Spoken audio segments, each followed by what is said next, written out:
Hey guys, welcome back. It's Elucid. We're jumping back into our game with Middle-Aged Dome.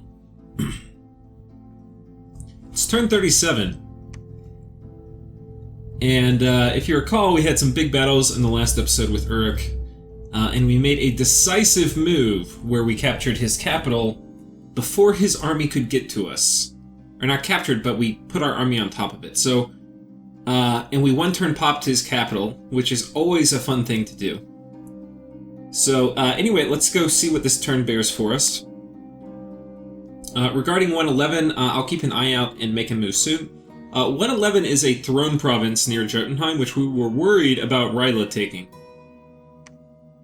So Jotunheim has agreed to get on it. Dark Knowledge, Haruspecs, and then Reanimation. This actually is a good time to talk about the Olmish Long Dead. They have a great sword, which does a crap ton of damage. Some of them have not great armor like this, where they only have 8. But still, an 8 damage dude with 21 armor, or an 8 armor dude with 21 damage is still pretty good. This guy, again, a great sword, high attack, and then he has much better armor at 16. And I think that's it. Let's double check real quick. Yeah, so these are 2 variants. I think there may be more, but I'm not sure. But anyway, these guys are the shit. You toss army of lead on them, and they're very, very solid. So anyway, we will be doing more of that.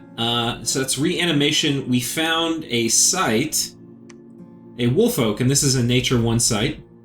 Let's see where we found it. We found it here. So that's nice. Our nature income is not great, so getting anything here is going to help a lot. So it went from 3 to 4. I think that's it for the sites. We infiltrated Jotunheim. I can't remember if we did that before, but we'll go double check their score graph. I don't think we did. So I think this will be the first time. So we'll go look at the score graph. Actually, we can do it right now. So Jotunheim, we can see... Okay, no, we did it last turn. I remember talking about it, because they were lined up perfectly on me, and they're still lined up perfectly on me for province count, which is a bit odd. Okay, now for the battles. Uruk is attacking me, so this is his army that just beat my other army on his fort, but it's coming back to retake his cap, and he just runs into me with some... I have just a tiny bit of PD. You can see it has a fair amount of Sacred still, 5 of these chariots, but not much mage support, just this one guy who's really just doing Divine Blessing. And it is their profit. Coming down here, we are attacking him in 4 spots, whereas we have small little groups raiding.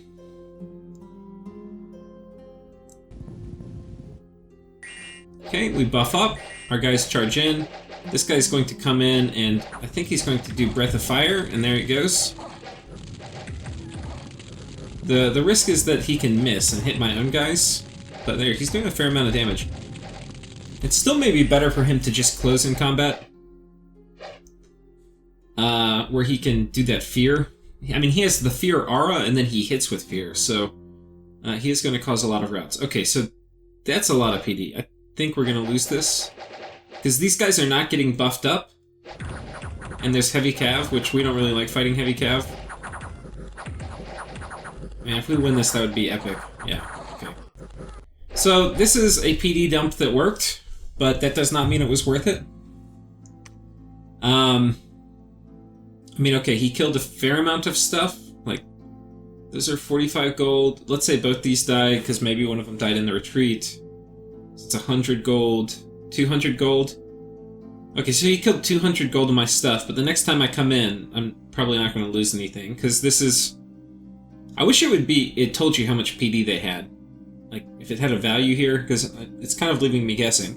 In fact, they have 2 commanders, it's definitely over 20. I would guess this is around 45 or 50. So it's like 1,000 gold of PD or something stupid. So we'll come back and kill it. Was that this one? Yeah. So the next battle here is in Dark Forest. And this is another small raiding squad against a rather large amount of PD. This is... what are these? Wolf Tribe? Yeah, so they have 2 daggers, but that's not... Daggers are good against... Wolf Tribe are really good against kind of strong but low armor dudes. Oh man, they caused a rout right away. The lucky hit. That's really rare. But they're not going to be very good against heavily armored dudes.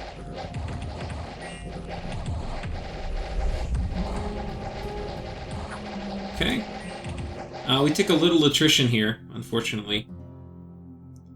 But anyway, there goes their 30 PD or whatever that was. Yeah, 35 PD probably. Cost me 50 gold.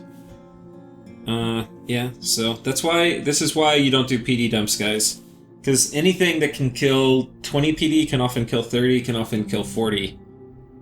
I mean, this group did die, but mostly it's because they didn't get buffed. And it was a kind of weak raiding group anyway. So, okay, battle in Uruk. So we're trying to take his fort. This is the army we saw last turn that just kind of fought a big army on top of his cap, but because I fought a big army on top, I am not expecting much inside. And indeed, there's not too much, but there are mages. So he has some nature 1s. Now, what I would expect, if he has Alteration 4, which I'm not sure he has, because he hasn't really showed me much magic. We can kind of guess from what these guys cast what magic he has, but all these nature 1s should have nature gems, and they should be doing Swarm, so that I don't kill his capital. I don't know what his Pretender God's going to be doing, but none of these guys have any items or gems, and at this point in the game, you really want to have items or gems on your stuff. Like, this guy, potentially, if he has construction... I mean, this is a chassis that theoretically could be a little thug. I mean, you want to be careful putting him in with my guys, but... Okay, this guy has some nature gems, so let's see what they cast. Iron Warrior, so he has Alteration, so we know he can do Swarm. So he completely should be spamming out Swarm.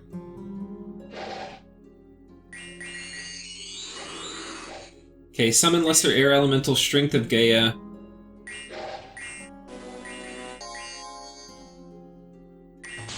Maybe he could do Earth Elementals with this guy. I think Strength of Gaia is Conjuration 5, but I'm not sure. If it is Conjuration 5, that means he has greater elementals.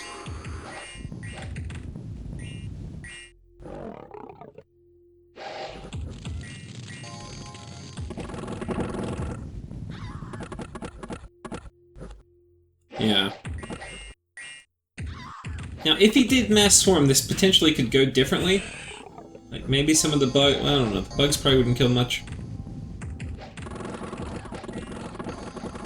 But, especially, I don't... We'll see what Strength of Gaia is, but if he has Conjuration 5, he'd be in good shape. One thing you can tell is...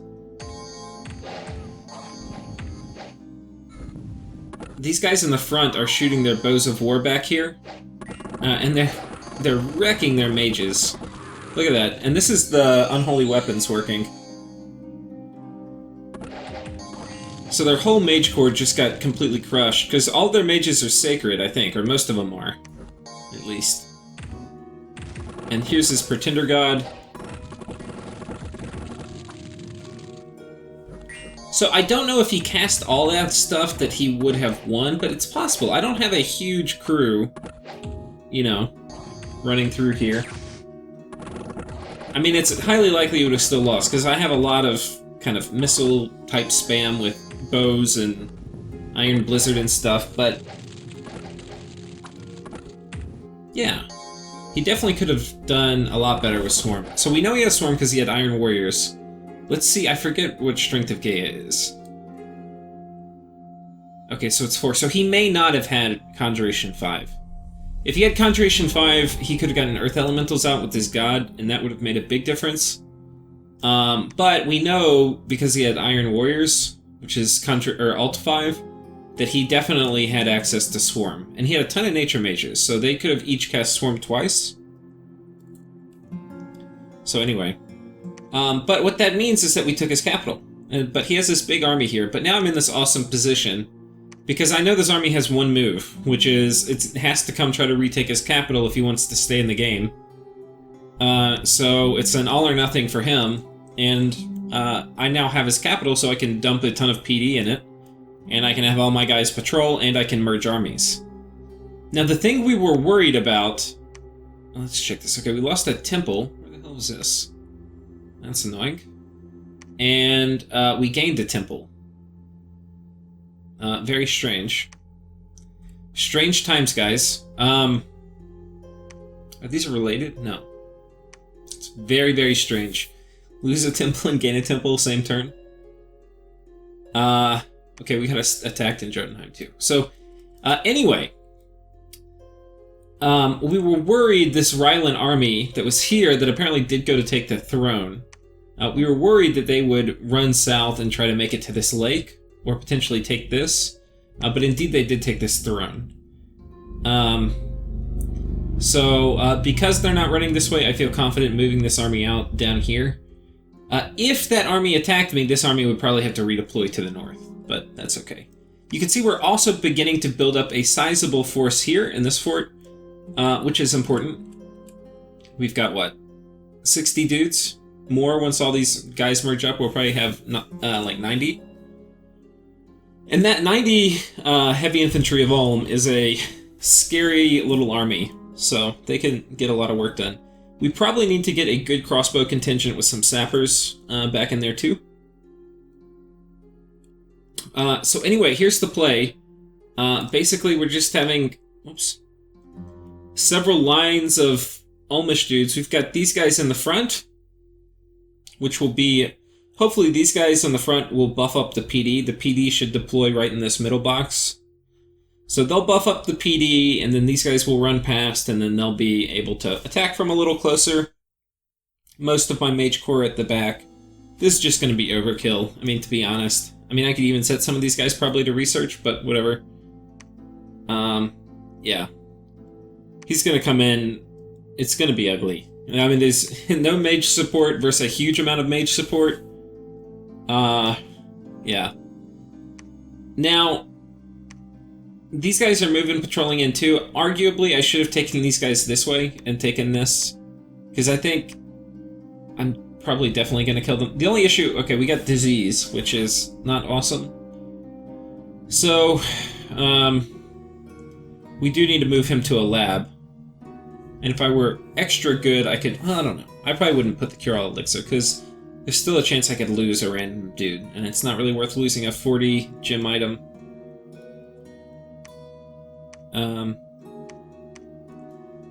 But yeah, we're going to have a lot of these priests with bows of war. I mean, it's going to be pretty epic. And we've got this guy who's going to be doing flaming arrows, so it will be good. Good stuff.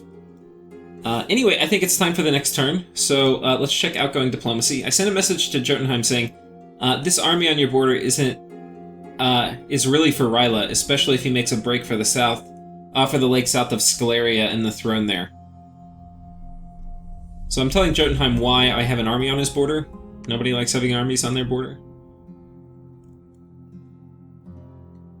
And then I probably should remind him at where I am in the game currently. And then I have a message to Abyssia saying, sorry for attacking... Okay.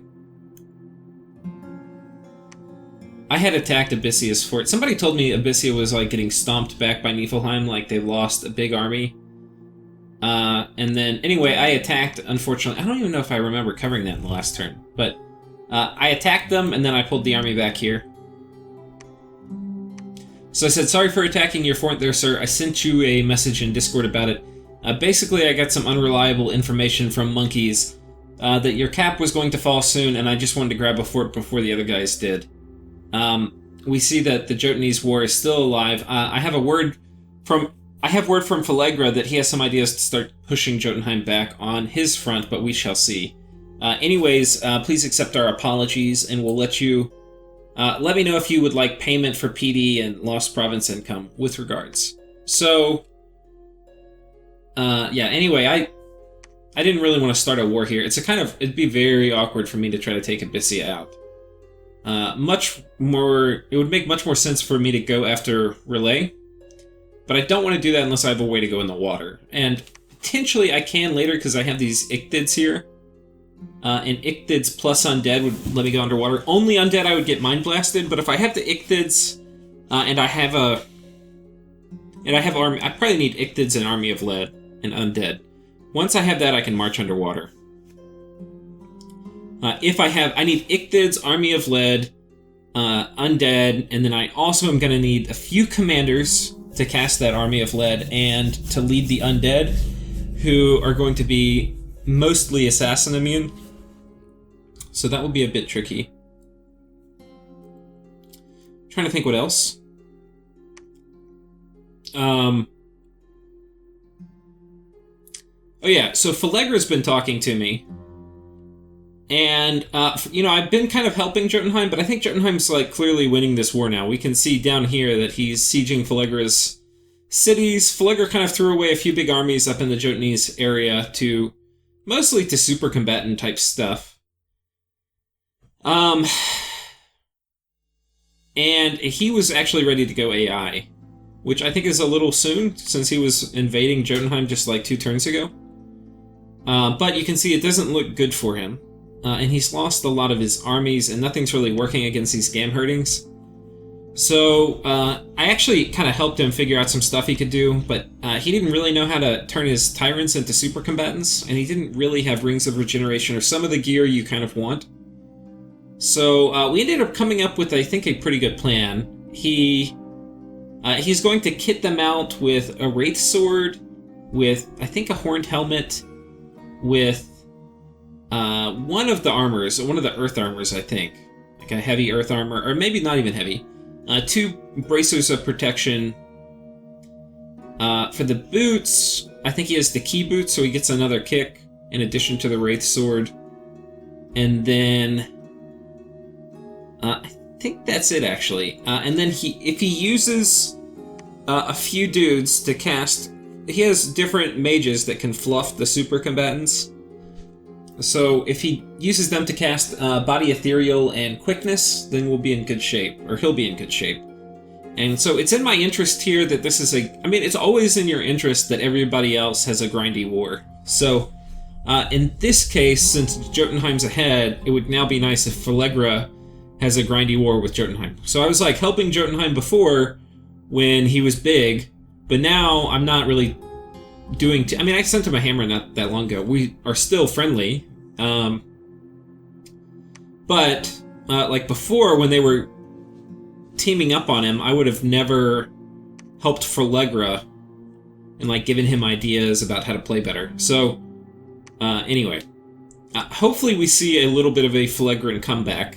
Though, Falegra is actually a nation that kind of scares me. I mean, they have very good super combatants, better than Jotunheim for sure.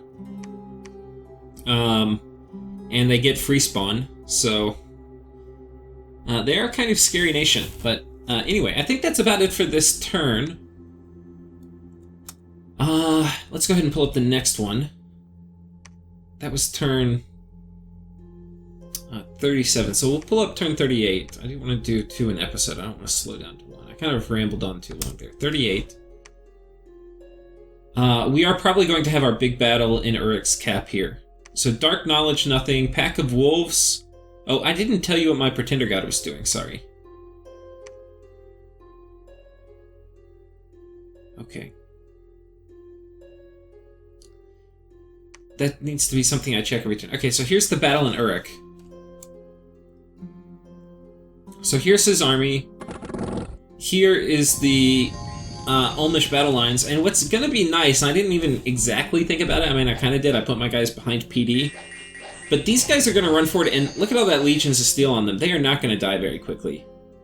And these guys are tough. And I have a ton of Archer and various types of missile fire, and everybody just got Strength of Giants, so watch this. Boom. And these are, like, high HP guys, and they're... And we had a fair number die in the first volley. Here comes the second volley. You can see the Unholy Weapons is really killing these sacred units. And what's nice is since these are PD, I don't have to worry about friendly fire here.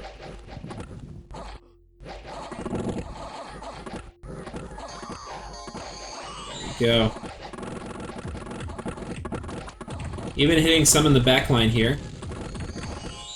The chariots are not going to close.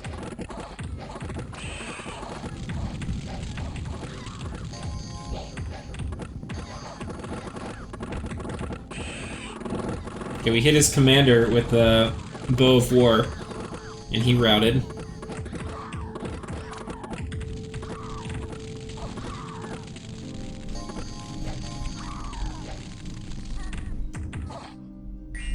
Okay, now we just have to worry about friendly fire.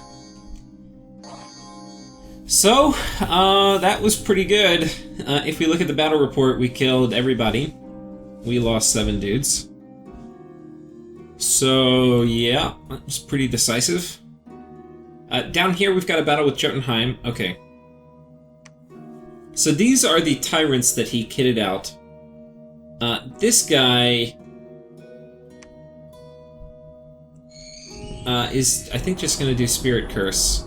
So his god is cursed now, which is valuable in and of itself.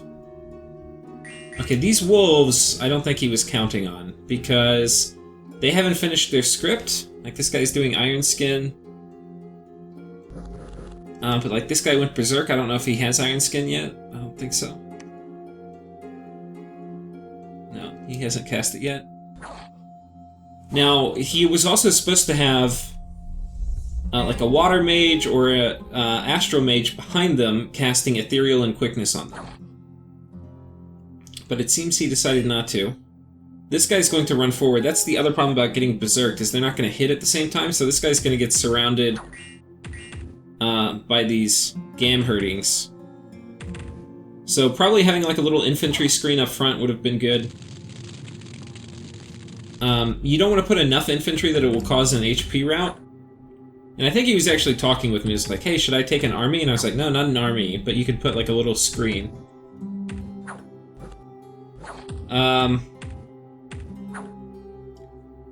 The thing is, versus Gamherdings, they hit really hard, 39. And his protection's really high, 36. So this is in the realm of being able to tank the Gamherdings, but you don't want to...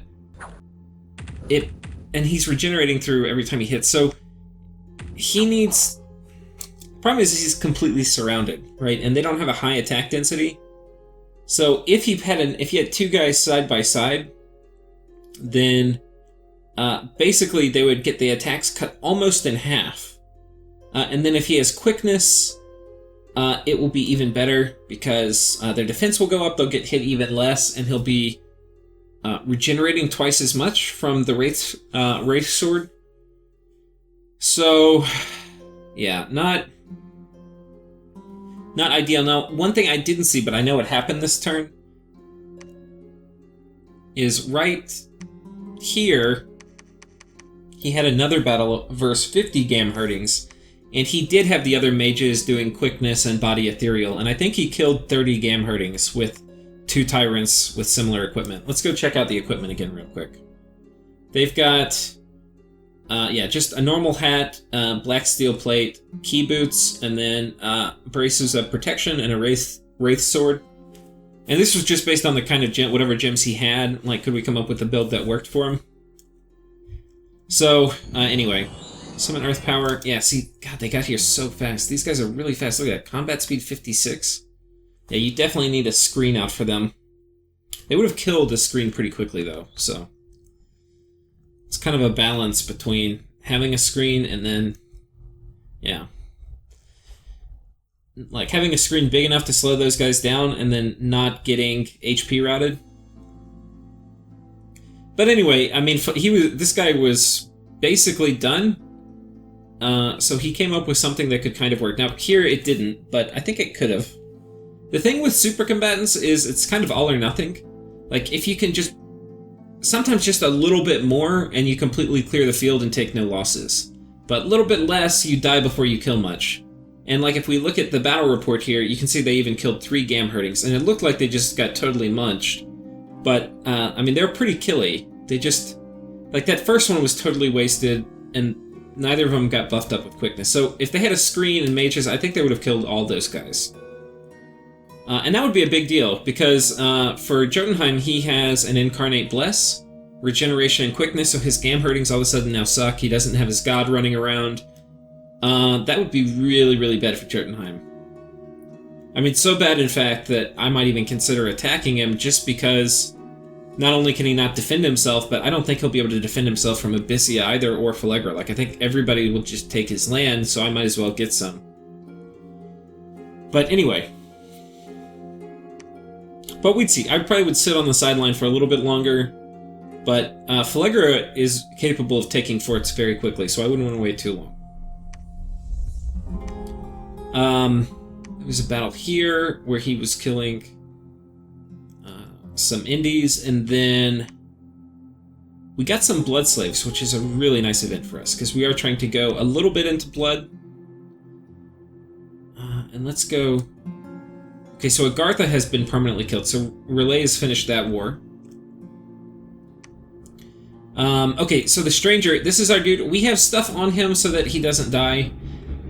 Basically, this is for like a random seeking arrow, which is extremely unlikely, but I've got it, so I'm just putting it on him. Ring of Warning in case we get assassinated, because Death Mages can sometimes get random assassination events. We've got this also protecting against assassination, and Cardiac Cask I got from an event, so we'll also put that on him. This is all just anti-assassin gear. Yeah. Now, he's blood hunting, and the first thing we're probably going to forge is a Bloodstone. I don't think I've forged one of those yet, nope. So, it will cost... We could forge it now, actually, but I think we're going to blood hunt. I don't think we've forged it yet. It's possible I did it last turn.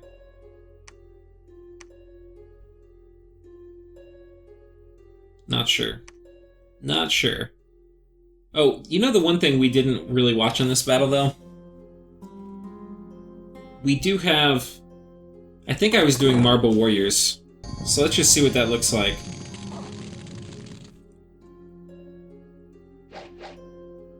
I think...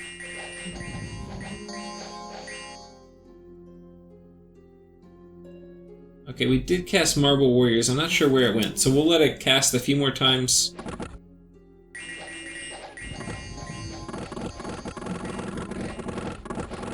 I think that was Marble Warriors, yeah.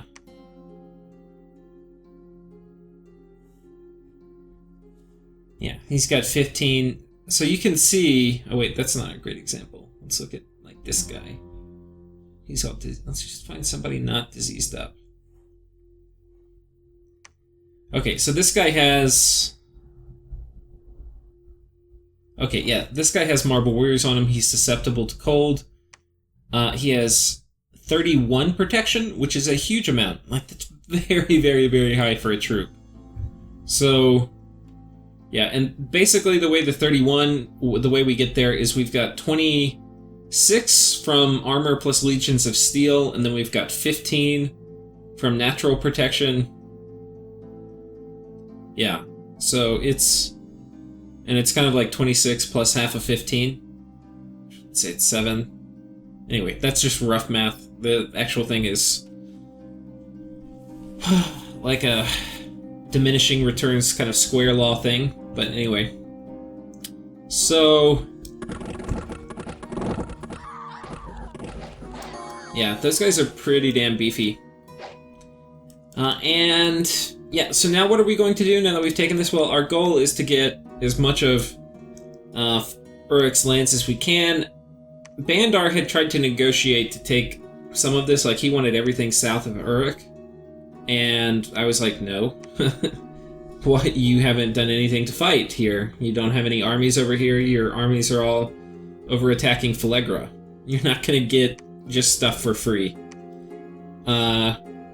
So I'm definitely going to be taking all of this stuff. I did agree he could have 60, so he got, I guess, something out of negotiating. That's fine. So, but yeah, we're going to be moving an army down here, and then we're going to take that, and then maybe the throne. We're also going to move an army up here, and then they're going to take that afterwards. But yeah, once we get the rest of Uruk's provinces, then that will be it. He's probably going to go AI this turn. There's really nothing left for him to do, since he has no forts and no armies. So anyway, I think that's it. Basically, the war with Uruk is now over, and it's just going to be cleaning up a few of the scraps, and then getting ready for the very strong Ulmish mid-game. We see there's an army here, so we need to make sure we're prepared to deal with it. I am moving these Crystal Amazons. I'm never going to stop producing them. And we're going to move them to... I want 5 here, which I already have. That was one of the things I did to prepare for relay attacking, was to get enough Crystal Amazons here. I actually have 6 that we can do Fog Warriors. But yeah, I'm going to have 5 down here, and I also want 5 up here. So right now we're sending all the Crystal Amazons we get down here till we have 5. Then we'll send them up here. So I think that's it. Yeah, we're blood hunting here with our god. And in terms of research, we haven't talked about that in a little bit. I was going to go to Alt 9 because we're all the way to Alt 8. And Alt 9 is pretty important. I decided I'm going to make a pit stop at Construction 8. And the reason is... I don't really have any big wars coming up, so I'm not going to really need Alt 9. The war with Uruk is over. I don't really... Before, I didn't want to turtle because I wasn't really big enough. And if you turtle when you're small, that's actually usually a bad idea. So, now I'm big, and I'm okay turtling some. Because I have much better gem economy. I mean, there's been a fair amount of stuff just from taking Uruk's lands. That I have, way more gems. I have his capital stuff. There was a air site here. I'm going to have the Crystal Throne in a minute, which is going to give me an Astral and an Earth Gem, and then I also get the Crystal Mage, which is pretty sweet. We're going to be working on sieging this back down. I've got a fair amount of dudes that are moving in this turn. We should pop it this turn, I think. And, yeah, basically... when I go up to Construction 8, there's a bunch of different items I can get. There's some death items that are going to give me like a free death gem. And it's going to allow me to reanimate better, which actually you don't normally care about, but you do on Ulm.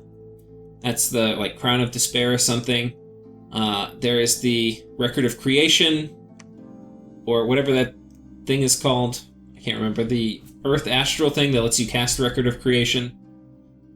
I want to make that, because that will help me with some of my magic diversity issues. It's also an Astral Booster, which is nice. I have 3 Astral Boosting slots, so we do like that. I can potentially also forge the... the Dimensional Rod, which is good to do just to deny other people from getting it, but then I can use it myself later if I want to. There's a bunch of other stuff I can get that's really cool, unique items. I kind of like Construction 8 more and more now.